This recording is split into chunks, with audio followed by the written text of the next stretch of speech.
औरतों ने बदली दुनिया। पिछले अध्याय में हमने देखा कि किस तरह महिलाओं द्वारा किए जाने वाला घर का काम काम ही नहीं माना जाता। हमने यह भी पढ़ा कि घरेलू काम और परिवार के सदस्यों की देखभाल करना पूरे समय का काम है और इस कार्य को प्रारंभ और समाप्त करने का कोई निश्चित समय भी नहीं है। इस अध्याय में हम घर के बाहर के कामों को देखेंगे और समझेंगे कि कैसे वह व्यवसाय महिलाओं की अपेक्षा पुरुषों के लिए अधिक उपयुक्त समझे जाते हैं। हम यह भी ज्ञात करेंगे कि समानता प्राप्त करने के लिए स्त्रियों ने कैसे संघर्ष किया। पहले भी और आज भी शिक्षा प्राप्त करना एक ऐसा तरीका है जिससे महिलाओं के लिए नए अवसर निर्मित किए जा सकते हैं। साथ ही इस अध्याय में हम हाल के वर्षों में महिला आंदोलन द्वारा भेदभाव को चुनौती देने के लिए किए जाने वाले विभिन्न प्रकार के प्रयत्नों के बारे में संक्षिप्त में जानेंगे।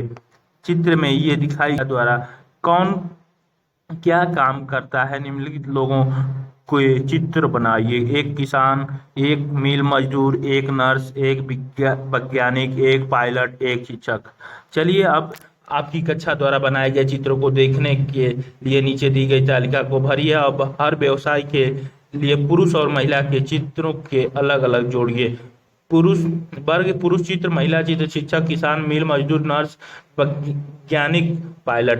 क्या महिला की अपेक्षा पुरुष के चित्र अधिक हैं? किस प्रकार के व्यवसाय में स्त्रियों की अपेक्षा पुरुषों के चित्र अधिक हैं? क्या सबने नर्स के लिए महिला का ही चित्र बनाया है? क्यों? क्या महिला किसान के चित्र तुलनात्मक रूप से कम है? यदि है तो क्यों? ये महिला किसान रोजी मैडम कक्षा में 30 बच्चे हैं। उन्होंने अपनी कक्षा में यही अभ्यास कराया। इस प्रकार परिणाम है।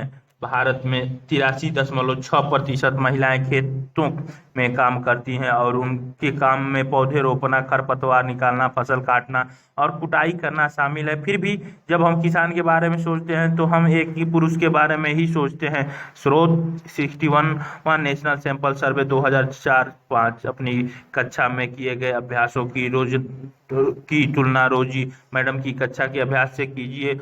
वर्ग, पुरुष चित्र, महिला चित्र, शिक्षक 5, महिला 25, किसान 30, 0, मिल मजदूर 25, 5, नर्स में 0 पुरुष, 30 महिला, वैज्ञानिक में 25 पुरुष, 5 महिला, पायलट में 27 पुरुष, 3 महिला। कम अवसर और कठोर अपेक्षाएं। रोजी मैडम की कक्षा के अधिकांश बच्चे ने नर्स के लिए महिलाओं के और पायलटों के रूप में पुरुषों के चित्र बनाए। ऐसा उन्होंने इस कारण किया कि उन्हें लगता है कि घर के बाहर भी महिलाएं कुछ खास तरह के काम ही अच्छी तरह कर सकती हैं। उदाहरण के लिए बहुत से लोग मानते हैं कि महिलाएं अच्छी नर्स हो सकती हैं क्योंकि वे अधिक सहनशील और विनम्र होती हैं। इसे परिवार में स्त्रियों की भूमिका के साथ मिलकर देखा जाता है। इसी प्रकार से माना जाता है कि विज्ञान के तकनीकी दिमाग की जरूरत होती है और लड़कियां और महिलाएं तकनीकी कार्य करने में सक्षम नहीं होती।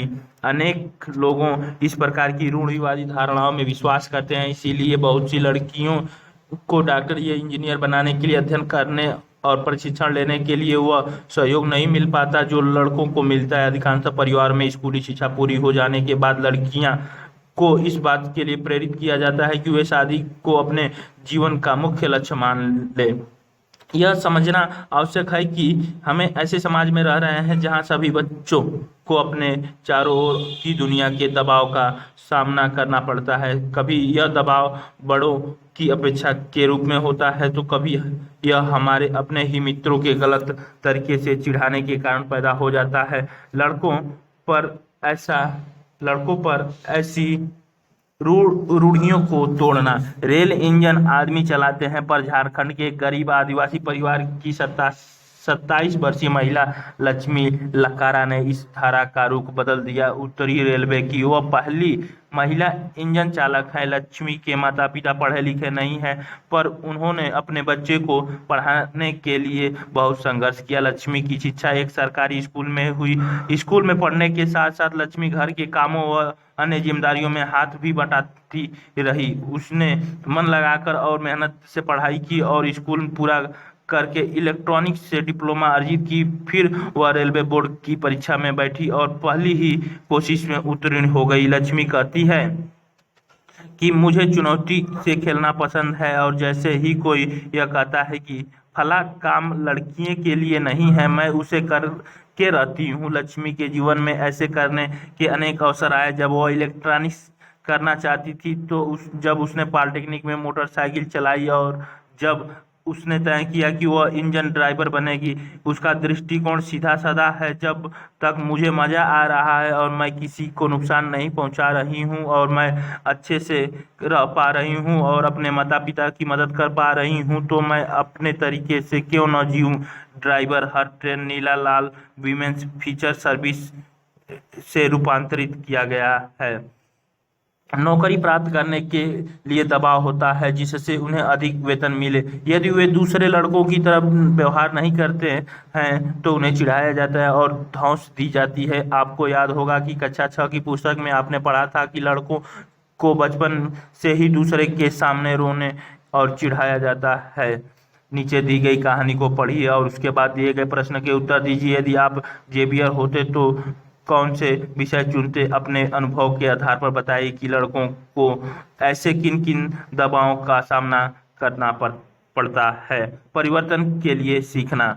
स्कूल जाना आपके जीवन का बहुत महत्वपूर्ण हिस्सा है। जैसे जैसे स्कूल में हर साल अधिकाधिक संख्या में बच्चे प्रवेश ले रहे हैं हम जेवियर अपना 10वीं बोर्ड का परीक्षा फल देखकर खुश था। यद्यपि विज्ञान और गणित में उसे बहुत अधिक अंक नहीं मिले थे, लेकिन अपने पसंदीदा विषय इतिहास में भाषाओं में उसने अच्छा किया था। जब उसके माता पिता ने परिणाम देखे तो वे खुश नहीं हुए।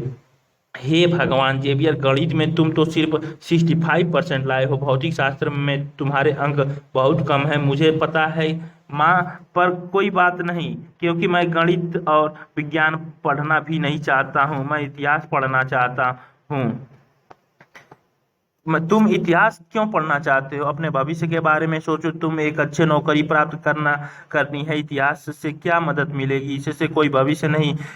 पर मुझे गणित और विज्ञान अच्छा नहीं लगता। समझदारी से काम लो बेटे, गणित ले लो और साथ साथ कंप्यूटर भी सीख लेना। कंप्यूटर सीखने से नौकरी आसानी से मिल जाती है। चित्र में दिखाई गई रमाबाई 1858 और 1922 सुधा स्वयं कभी स्कूल नहीं गई, पर अपने माता पिता से उन्होंने पढ़ना लिखना सीख लिया। उन्हें पंडित की उपाधि दी गई क्योंकि वे संस्कृत पढ़ाना लिखाना जानती थी, जो उस समय की औरतों के लिए बहुत बड़ी उपलब्धि थी। औरतों को तब यह ज्ञान अर्जित करने की अनुमति नहीं थी। उन्होंने 1898 में पुणे के पास एक खेड़ा गांव में एक मिशन स्थापित किया, जहां विधवा स्त्रियों और गरीब औरतों को पढ़ने लिखने और स्वतंत्र होने की शिक्षा दी जाती थी।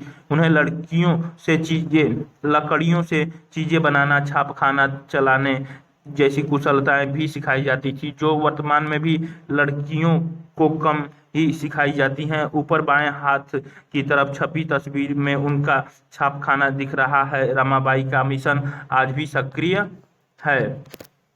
जाना एक साधारण बात है। आज हमारे लिए यह कल्पना करना भी कठिन है कि कुछ बच्चे के लिए स्कूल जाना और पढ़ना पहुंच के बाहर की बात या अनुचित है। बात भी मानी जा सकती है, परंतु अतीत में लिखना और पढ़ना कुछ लोग ही जानते थे। अधिकांश बच्चे वही काम सीखते थे जो उनके परिवार में होता था या उनके बुजुर्ग करते थे। लड़कियों की स्थिति और भी खराब थी। उन समाजों में जहां लड़कों को पढ़ना लिखना सिखाया जाता था, लड़कियों को अक्षर तक सिखाने की अनुमति नहीं थी। यहाँ तक कि उन परिवारों में भी जहां जहां कुम्हारी, बुनकर, वस्त्र बुनना और हस्तकलाएं सिखाई जाती थीं, वहां धारणा थी कि लड़कियों और औरतों का काम केवल सहायता करने तक ही सीमित है। उदाहरण के लिए, कुम्हार के व्यवसाय में स्त्री मिट्टी एकत्र करती थी और बर्तन बनाने के लिए उसे तैयार करती थी। चूंकि वे चाक नहीं चलाती थी, इसीलिए उन्हें कुम्हार नहीं माना जाता था। 19वीं शताब्दी में लगभग 200 वर्ष पूर्व शिक्षा के बारे में कई नए विचारों ने जन्म लिया। विद्यालय अधिक प्रचलन में आ गए और वे समाज जिन्होंने स्वयं कभी पढ़ना लिखना नहीं सीखा था, अपने बच्चों को स्कूल भेजने लगे। तब भी लड़कियों की शिक्षा को लेकर बहुत विरोध हुआ। इसके बावजूद बहुत सी स्त्रियों और पुरुषों ने बालिकाओं के लिए स्कूल खोलने के प्रयत्न किए। स्त्रियों ने पढ़ना लिखना सीखने के लिए संघर्ष किया। आइए हम राज सुंदरी देवी 1890 का अनुभव पढ़ें, जो 200 वर्ष पूर्व पश्चिम बंगाल में पैदा हुई थी। 60 वर्ष की अवस्था में उन्होंने बंगाली भाषा में अपनी आत्मकथा लिखी। उनकी पुस्तक अमार जीबोन किसी भारतीय महिला द्वारा लिखित पहली आत्मकथा है। रामा सुंदरी देवी एक धनवान जमींदार परिवार की गृहिणी थी। उस समय लोगों का विश्वास था कि यदि लड़की लिखती पढ़ती तो वह पति के दुर्भाग्य लाती है और विधवा हो जाती है। इसके बावजूद उन्होंने अपनी शादी के बहुत समय बाद स्वयं ही छुप छुप कर लिखना पढ़ना सीखा। मैं अत्यंत सवेरे ही काम करना शुरू कर देती थी और इधर उधर आधी रात हो जाने के बाद भी काम में लगी रहती थी। बीच में भी विश्राम नहीं होता था। उस समय मैं केवल 14 वर्ष की थी। मेरे मन में एक अभिलाषा पनपने लगी। मैं पढ़ना सीखूंगी और एक धार्मिक पांडुलिपि पढ़ूंगी। मैं अभागी थी। उन दिनों स्त्रियों को नहीं पढ़ाया जाता था। बाद में मैं स्वयं ही अपने विचारों का विरोध करने लगी। मुझे क्या हो गया है, स्त्रियां पढ़ती नहीं हैं, फिर मैं कैसे पढ़ूंगी। फिर मुझे एक स्वप्न आया। मैं चैतन्य भागवत एक संत शिक्षा प्राप्त करके कुछ महिलाएं ने समाज में स्त्रियों की स्थिति के बारे में प्रश्न उठाया। उन्होंने असमानता के अपने अनुभव का वर्णन करते हुए कहानियां, पत्र और आत्मकथाएं लिखी। अपने लेखों में उन्होंने स्त्री और पुरुषों दोनों के लिए सोचने और जीने के लिए नए नए तरीकों की कल्पना की।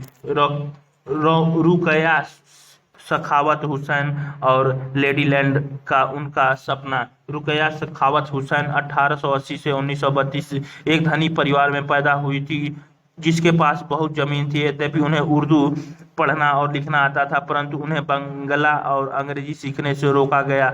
उस समय अंग्रेजी को ऐसी भाषा के रूप में देखा जाता था जो लड़कियों के सामने नए विचार रखती थी, जिन्हें लोग लड़कियों के लिए ठीक नहीं मानते थे। इसलिए अंग्रेजी अधिकतर लड़कों को ही पढ़ाई जाती थी। रुकया ने अपने बड़े भाई और बहन के सहयोग से बंगला और अंग्रेजी पढ़ना और लिखना सीखा। आगे जाकर वे एक लेखिका बनी। 1905 में जब वे केवल 25 वर्ष की थी तो अंग्रेजी भाषा के कौशल का अभ्यास करने के लिए उन्होंने एक उल्लेखनीय कहानी लिखी, जिसका शीर्षक था सुल्तान का स्वप्न। कहानी में सुल्तान नामक एक स्त्री की कल्पना की गई थी, जो लेडीलैंड नाम की एक जगह पहुंचती है। लेडीलैंड ऐसा स्थान है जहां पर स्त्रियों को पढ़ने, काम करने और आविष्कार करने की स्वतंत्रता थी। इस कहानी में महिलाओं बादलों से होने वाली वर्षा को रोकने के उपाय खोजती हैं और हवाई कारें चलाती हैं। लेडीलैंड में पुरुषों की आक्रामक बंदूकें और युद्ध के अन्य अस्त्र स्त्रियों को बौद्धिक शक्ति से हरा दिए जाते हैं और पुरुष एक अलग थलग स्थान में भेज दिए जाते हैं। सुल्ताना लेडीलैंड में अपनी बहन सराहा के साथ यात्रा पर जाती है। तभी उसकी आंख खुल जाती है और उसे पता चलता है कि वह तो केवल स्वप्न देख रही थी। जैसा कि हमने देखा कि रुकया सखावत हुसैन उस समय स्त्रियों के हवाई जहाज और कार चलाने का स्वप्न देख रही थी। तब लड़कियों को स्कूल तक जाने की अनुमति नहीं थी। इस तरह से शिक्षा ने रुकया का जीवन बदल दिया। रुकया केवल स्वच्छ शिक्षित होकर संतुष्ट नहीं हुई, उनकी शिक्षा ने उन्हें स्वप्न देखने और लिखने की शक्ति नहीं दी, वरना उससे भी अधिक करने की शक्ति दी। 1910 में उन्होंने कलकत्ता में लड़कियों के लिए एक स्कूल खोला, जो आज भी कार्य कर रहा है। का जीवन पढ़ रही थी। बाद के दिनों में जब मैं रसोई में बैठी हुई भोजन बना रही थी, तब मैंने अपने पति के सबसे बड़े बेटे से कहते हुए सुना, विपिन, मैंने अपनी चैतन्य भागवत यहाँ छोड़ी है। जब मैं इसे मंगाऊंगा तुम इसे अंदर ले आना। वे पुस्तक वहीं छोड़कर चले गए। जब पुस्तक अंदर रखी दी गई, मैंने चुपके से उसका एक पन्ना निकाल लिया और सावधानी से उसे छुपा दिया। उसे छुपाना भी एक बड़ा काम था, क्योंकि किसी को भी वह मेरे हाथ में नहीं दिखना चाहिए। मेरा सबसे बड़ा बेटा उस समय ताड़ के पत्तों पर लिखकर अक्षर बनाने का अभ्यास कर रहा था। उसमें से भी मैंने एक छिपा लिया। जब मौका मिलता मैं जाती और उस पन्ने के अक्षरों का मिलान अपने याद किए गए अक्षरों से करती। मैंने उन शब्दों का भी मिलान करने की कोशिश की जो मैं दिन भर में सुनती रहती थी। अत्यधिक जतन और कोशिश से एक लंबे समय के बाद मैंने पढ़ना सीख सकी। रामा सुंदरी देवी के अक्षर ज्ञान ने उन्हें चैतन्य भागवत पढ़ने का अवसर दिया। स्वयं अपने लेखन से उन्होंने संसार के उस समय की स्त्रियों के जीवन के बारे में जानने का एक अवसर दिया। रामा सुंदरी देवी ने अपने दैनिक जीवन के अनुभवों को विस्तार से लिखा। ऐसे भी दिन होते थे जब उन्हें दिन भर में क्षण भर का भी विश्राम नहीं मिलता था, इतना समय भी नहीं कि वे जरा बैठकर कुछ खा ही ले। वर्तमान समय में शिक्षा और विद्यालय, आज के युग में लड़के और लड़कियां विशाल संख्या में विद्यालय जा रहे हैं, लेकिन फिर भी हम देखते हैं कि लड़कों और लड़कियों की शिक्षा में अंतर है। भारत में हर 10 वर्ष में जनगणना होती है, जिससे पूरे देश की जनसंख्या की जान जाती है। इसमें भारत में रहने वाले के जीवन के बारे में भी विस्तृत जानकारी एकत्र की जाती है, जैसा उनकी आयु, पढ़ाई, उनके द्वारा किए जाने वाले काम आदि। इस जानकारी का इस्तेमाल हम अनेक बातों के आकलन के लिए करते हैं, जैसे शिक्षित लोगों की संख्या तथा स्त्री और पुरुषों के अनुपात। 1961 की जनगणना के अनुसार सब लड़कों और पुरुषों को 7 वर्ष या उससे अधिक आयु के 40% शिक्षित था, अर्थात वे कम से कम अपना नाम लिख सकते थे। इसकी ये चित्र में दिखाया गया है रमा सुंदरी देवी और रुकया हुसैन, जिन्हों पढ़ने लिखने की अनुमति नहीं मिली। वर्तमान समय में भारत में बड़ी संख्या में लड़कियां स्कूल जा रही हैं। इसके बावजूद भी बहुत सी लड़कियां गरीबी, शिक्षण की सुविधाओं के अभाव और भेदभाव के कारण स्कूल जाना छोड़ देती हैं। सभी समाजों और वर्गों की पृष्ठभूमि वाले बच्चों को शिक्षण की समान सुविधाएं प्रदान करना, विशेषकर लड़कियों को, आज भी भारत में एक चुनौती है। गोल 0.4 SDG quality education ensure inclusive and equitable quality educated promoted lifelong learning opportunity for all. गुणवत्तापूर्ण शिक्षा इन UNDP ऑर्गेनाइजेशन से लिया गया है। तुलना में लड़कियों तथा स्त्रियों का केवल 15% भाग शिक्षित था। 2011 की जनगणना के अनुसार लड़कों और पुरुषों की यह संख्या बढ़कर 82% हो गई और शिक्षित लड़कियों तथा स्त्रियों की संख्या 65% हो गई। इसका असर यह हुआ कि पुरुष और स्त्रियों दोनों के बीच ऐसे लोगों का अनुपात बढ़ गया जो पढ़ लिख सकते हैं और जिन्हें कुछ हद तक शिक्षा मिल चुकी है। लेकिन जैसा कि आप देख सकते हैं कि जब अब भी स्त्रियों की तुलना में पुरुषों का प्रतिशत अधिक है, इनके बीच का अंतर अभी समाप्त नहीं हुआ है। नीचे दी गई तालिका में विभिन्न वर्गों के उन लड़कियों और लड़कों की प्रतिशत दर्शाई गई है जो बीच में ही विद्यालय छोड़ देते हैं। अनुसूचित जाति SC और अनुसूचित जनजाति ST के लड़कों और लड़कियों को इनमें शामिल किया गया है। स्कूल शिक्षा में औसतन वार्षिक ड्रॉप आउट 2014 15% में स्कूल स्तर और सब लड़के लड़कियां योग, अनुसूचित जाति लड़के लड़कियों का योग, अनुसूचित जनजाति लड़के और लड़कियों का योग। प्राथमिक विद्यालय 1 से 5 तक 4.36 और 3.388 4.13, यानी अनुसूचित जनजाति में 4.71, 4.20, 4.46 यानी 7.02, 6.84 यानी 6.93। उच्च प्राथमिक कक्षा 6 से 8 तक 3 से 4 3.49, 4.60, 4.03, 5 6.03, 5.51, 8.48, 8.71, 8.59। माध्यमिक यानी कक्षा 9 से 10 तक 17.21, 16.88, 17.06, 19.64, 19.05, 19.36, 24.94, 24.40, 24.68। Educational static at a glance MHRD 2018।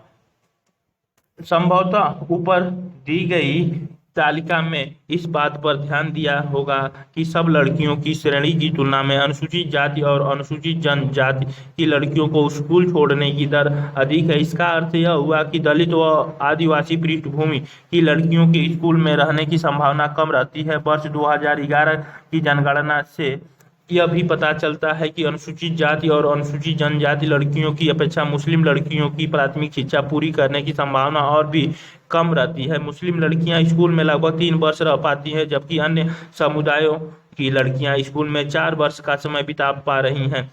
दलित, आदिवासी और मुस्लिम वर्ग के बच्चों के स्कूल छोड़ देने के अनेक कारण हैं। देश के अनेक भागों में, विशेषकर ग्रामीण और गरीब क्षेत्रों में, नियमित रूप से पढ़ाने के लिए न उचित स्कूल है, न ही शिक्षक है।